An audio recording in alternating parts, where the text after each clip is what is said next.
Queridos irmãos e irmãs, vamos abrir agora as nossas Bíblias na carta do apóstolo Paulo aos Colossenses. Carta de Paulo aos Colossenses, capítulo 3, versículo 17. O nosso tema é as quatro faces da santidade. E o texto diz: se, pois, fostes ressuscitados juntamente com Cristo, buscai as coisas que são de cima, onde Cristo está, assentado à destra de Deus. Pensai nas coisas que são de cima, e não nas que são da terra, porque morrestes, e a vossa vida está escondida com Cristo em Deus. Quando Cristo, que é a vossa vida, se manifestar, então também vós vos manifestareis com Ele em glória. Exterminai, pois, as vossas inclinações carnais, a prostituição, a impureza, a paixão, a vil concupiscência, a avareza, que é idolatria. Porque por estas coisas vem a ira de Deus sobre os filhos da desobediência, nas quais também em outro tempo andastes, quando vivieis nelas. Mas agora despojai-vos também de tudo isto, da ira, da cólera, da malícia, da maledicência, das palavras torpes da vossa boca. Não mintais uns aos outros, pois que já vos despistes do velho homem como os seus feitos, e vos vestistes do novo, que se renova para o pleno conhecimento, segundo a imagem daquele que o criou.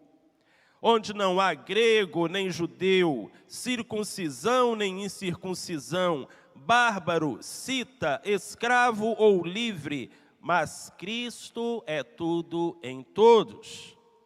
Revesti-vos, pois, como eleitos de Deus, santos e amados, de coração compassivo, de benignidade, humildade, mansidão, longanimidade, suportando-vos e perdoando-vos uns aos outros.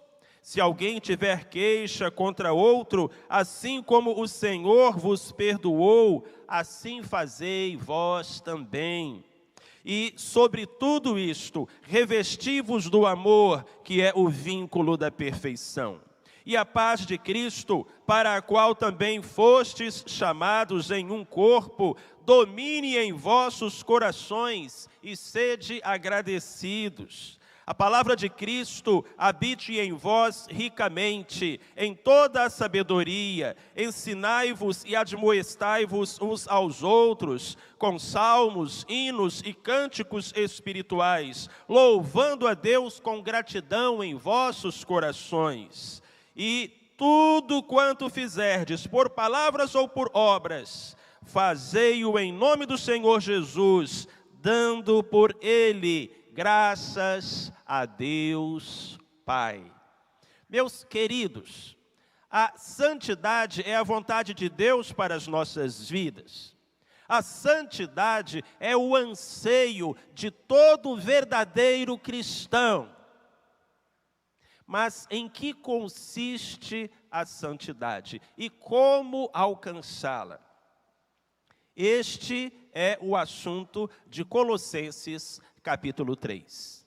Aqui, o apóstolo Paulo, divinamente inspirado, traz informações, instruções preciosíssimas, irmãos, preciosíssimas para aqueles que desejam viver em santidade. E essas quatro orientações são as seguintes. Primeira, a santidade consiste em buscar as coisas que são de Cristo. Você está com a sua Bíblia aberta em Colossenses capítulo 3. Então você pode perceber que do versículo 1 ao versículo 4, o apóstolo Paulo fala sobre os nossos pensamentos, sobre aquilo que ocupa a nossa mente, o nosso coração, sobre aquilo que refletimos, sobre aquilo que pensamos. E ele nos diz: pensai nas coisas que são de cima e não nas que são da terra.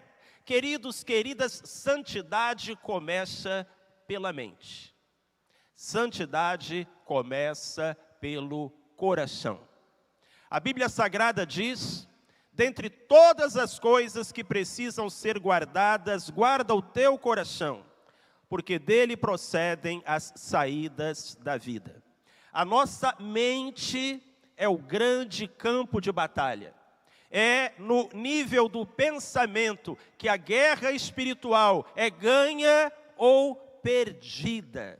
Ter uma vida de santidade começa por ter pensamentos de santidade. Por pensar naquilo que é de Deus e não naquilo que é do mundo.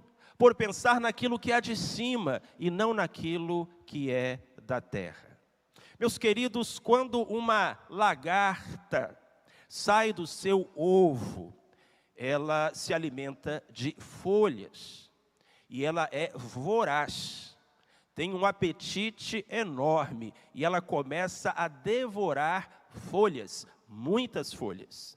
E uma lagarta só pensa em uma coisa: uma lagarta só pensa em folhas. Ela acorda pensando em folhas.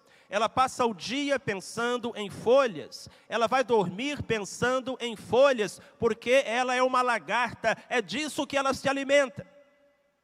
Mas então, certo dia, ela entra em um casulo. E dali, tempos depois, emerge uma borboleta. E as borboletas não se alimentam de folhas. Elas se alimentam do néctar das flores.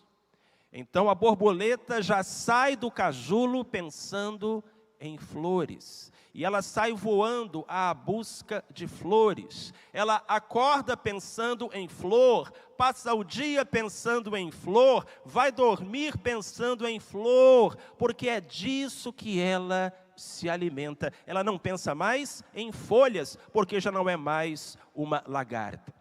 O que o apóstolo Paulo está dizendo é que se nós ressuscitamos juntamente com Cristo, se nós nos tornamos novas criaturas, nós não podemos continuar ocupando o nosso pensamento, a nossa imaginação com as coisas de outrora, com as coisas da velha vida, com as coisas deste mundo. Meu querido, minha querida, assim como no exemplo da lagarta e da borboleta, aquilo em que você pensa revela a natureza que você tem.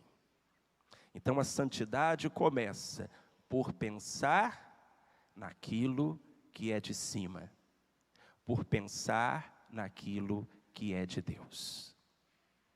A segunda face da santidade, meu querido, minha querida, consiste em evitarmos aquilo que desagrada a Cristo. E agora nós vamos considerar um segundo bloco de versículos, os versos 5 a 11. Depois de ter falado sobre a importância daquilo que nós precisamos pensar, a Bíblia vai nos dizer sobre a importância daquilo que nós não podemos fazer.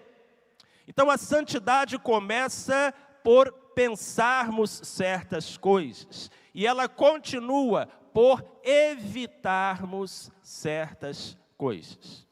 Há muito que o crente não pode fazer, não deve fazer, porque são coisas que desagradam a Deus. O mundo acha normal, e talvez antes de se converter você achasse normal.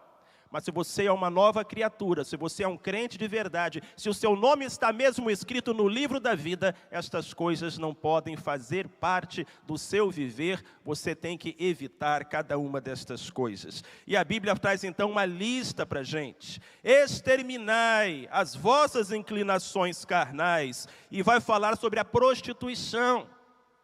Essa palavra no original grego é porneia e significa toda espécie de pecado sexual. Não apenas o sexo com uma prostituta, mas também a pornografia, O sexo entre um rapaz e uma moça que não são casados, o sexo entre um homem ou uma mulher casado com alguém que não é o seu cônjuge, a fantasia, a lascívia, toda espécie de pecado sexual, a relação entre dois homens, a relação entre duas mulheres, toda espécie de pecado sexual, a impureza, a paixão, a vil concupiscência, a avareza, que é idolatria, as coisas pelas quais sobrevém a ira de Deus sobre os filhos da desobediência.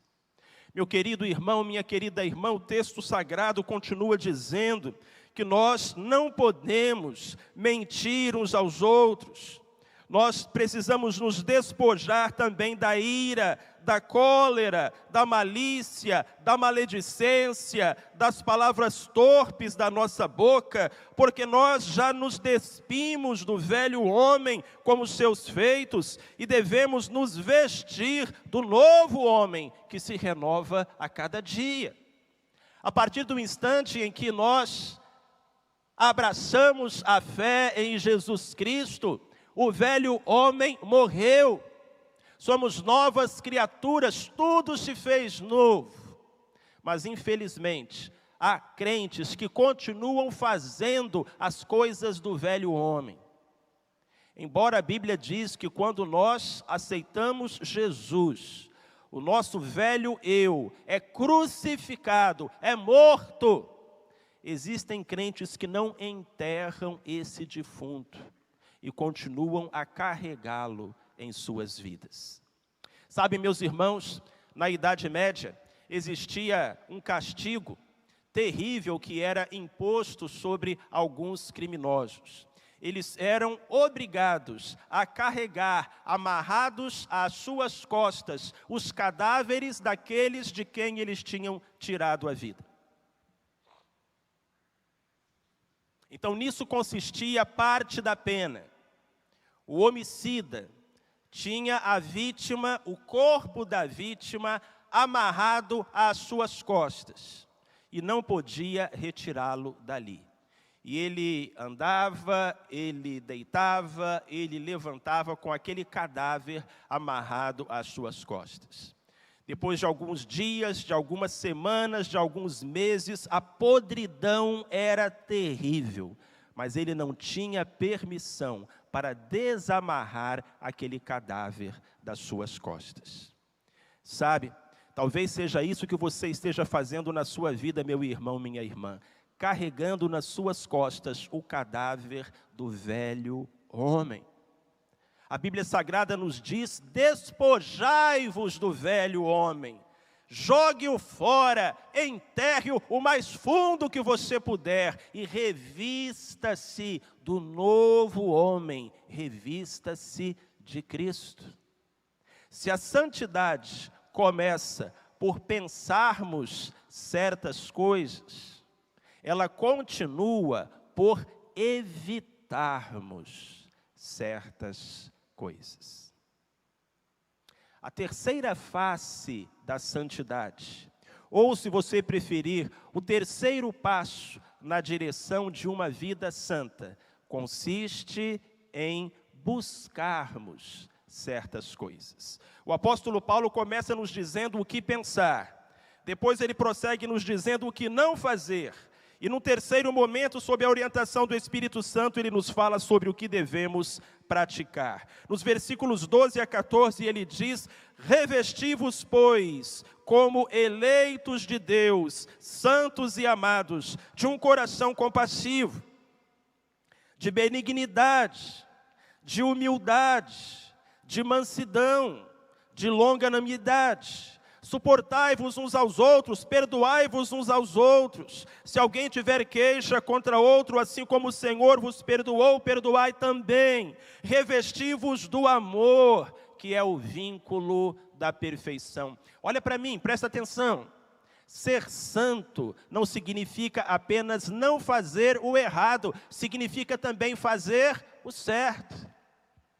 Tem gente que pensa que ser crente é não fumar, não beber e não jogar. E olha, o crente realmente não deve fazer nenhuma dessas coisas.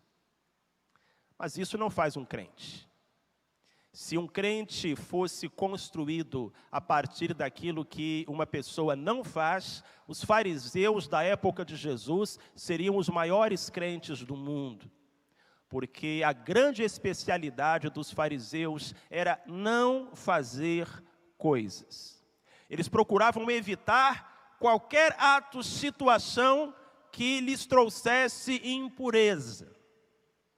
Mas eles não tinham amor, eles não tinham bondade, eles não tinham generosidade, eles não perdoavam, eles não ajudavam. O coração deles estava cheio de orgulho e de soberba. Ser crente é muito mais do que não fazer o errado. Ser crente é fazer o certo. Bondade, benignidade, perdão, amor. Meus queridos, o Senhor Jesus Cristo exibia essas marcas em sua vida. E era por isso que, embora fosse uma pessoa tão santa, Jesus atraía os pecadores. Não é verdade? Embora Cristo nunca houvesse cometido um único pecado na sua vida, os pecadores se sentiam à vontade na presença de Cristo. A Bíblia diz que as prostitutas o procuravam. A Bíblia diz que os publicanos o procuravam, porque Jesus, na sua santidade, não apenas não fazia o errado, ele fazia o certo, ele amava, ele era generoso, ele se derramava em perdão e em graça. E a Bíblia diz que as crianças corriam até Jesus para serem abraçadas e abençoadas por ele. O rosto de Jesus era um rosto de bondade. A mão de Jesus era uma mão estendida. As palavras de Jesus transbordavam de perdão, de carinho. Meus irmãos, minhas irmãs, assim também deve ser a nossa vida. Lembremos-nos de que a bondade é a face visível da santidade. Lembre-se disso. Anote isso nas páginas da sua alma, nas tábuas de carne do seu coração. A bondade é a face visível da santidade. O quarto e último passo que a Bíblia nos apresenta tem a ver com o todo da nossa vida. Santidade, primeiro, consiste em pensar certas coisas. Santidade, segundo, consiste em evitar certas coisas. Santidade, em terceiro lugar, consiste em buscar, fazer certas coisas. Mas, em última análise, meus irmãos e minhas irmãs, santidade significa viver de uma determinada maneira. E então o apóstolo Paulo como que coloca um laço de fita e ele engloba tudo aquilo que ele havia dito, dizendo que todo o nosso viver, o que pensamos, o que evitamos, o que buscamos, a nossa própria existência tem que ser uma oferta colocada aos pés do Senhor, o nosso Deus. No versículo 15, a Bíblia diz assim: a paz de Cristo, para a qual fostes chamados em um corpo, domine em vosso coração. Está falando sobre a vida que você leva. Sede agradecidos. Está falando sobre a vida que devemos levar. A palavra de Cristo habite em nós ricamente em toda sabedoria. Aleluia. Ensinemos uns aos outros, admoestemos uns aos outros. Glória a Deus. Estejamos sempre com os nossos lábios munidos de salmos, hinos e cânticos espirituais, louvando ao Senhor com gratidão. E tudo o que fizermos, por palavras ou por obras, façamos em nome do Senhor Jesus e demos por Ele glórias a Deus Pai. O que é que a Bíblia está nos dizendo aqui? Como é que esse texto se encerra? Ele se encerra dizendo que uma vida de santidade é uma vida que pode ser oferecida a Deus como sacrifício, que pode ser oferecida a Deus como culto, que pode ser oferecida a Deus como oferta. Então, quando você estiver acessando um site, no seu computador, no seu celular, pergunte a si mesmo: eu posso oferecer isso em ato de culto a Deus? Quando você e o seu namorado, quando você e a sua namorada estiverem juntos, pergunte a si mesmo: eu posso oferecer este momento em ato de culto a Deus? Quando você estiver participando de um churrasco, quando você for a uma festa de casamento, pergunte a si mesmo: eu posso oferecer isso que eu estou fazendo aqui como uma oferta, um gesto de culto, um ato de adoração a Deus? Porque toda a vida do crente, não o domingo, mas todos os dias da semana, não o templo, mas todos os espaços do mundo, toda a vida do crente precisa poder ser oferecida em ato de culto a Deus. E me perdoe, se você não pode oferecer isso como um gesto de culto a Deus, isso não é santo. Isso não é de Deus. Você está semeando ventos e vai colher tempestades. Você está prejudicando o seu testemunho. Você está contribuindo para a maldição e não para a bênção. E você está entristecendo o coração daquele que por você se entregou na cruz. Santidade consiste em viver a vida que é de Cristo. Há uma canção, um hino, chamado No Comer, No Beber, e esse hino diz na sua letra: no comer, no beber, ou em qualquer coisa, que a minha vida seja um louvor, no falar, no agir, ou em outras coisas, que seja tudo para a glória do Senhor. Brilhar como astros num mundo de trevas, irradiando luz, com paciência e muito amor, levando a minha cruz. Por isso eu vou pedir a Deus em humilde adoração, no comer, no beber ou em qualquer coisa, que a minha vida seja um louvor, no falar, no agir ou em outras coisas, que seja tudo para a glória do Senhor. Ah, Santo Espírito Consolador, renova o meu viver, o meu coração vem limpar, para que firme possa ser. Por isso sofri tanto, e estou em humilde oração, no comer, no beber, ou em qualquer coisa, que a minha vida seja um louvor, no falar, no agir, ou em outras coisas, que seja tudo para a glória do Senhor.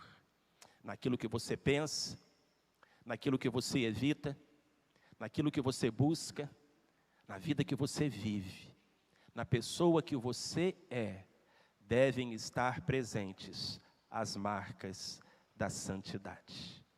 Então, amados, que a nossa oração esta manhã seja: santifica-nos, Senhor. Que a santidade seja uma marca da nossa igreja. Que a santidade seja uma marca da nossa vida. Amém? Deus nos abençoe.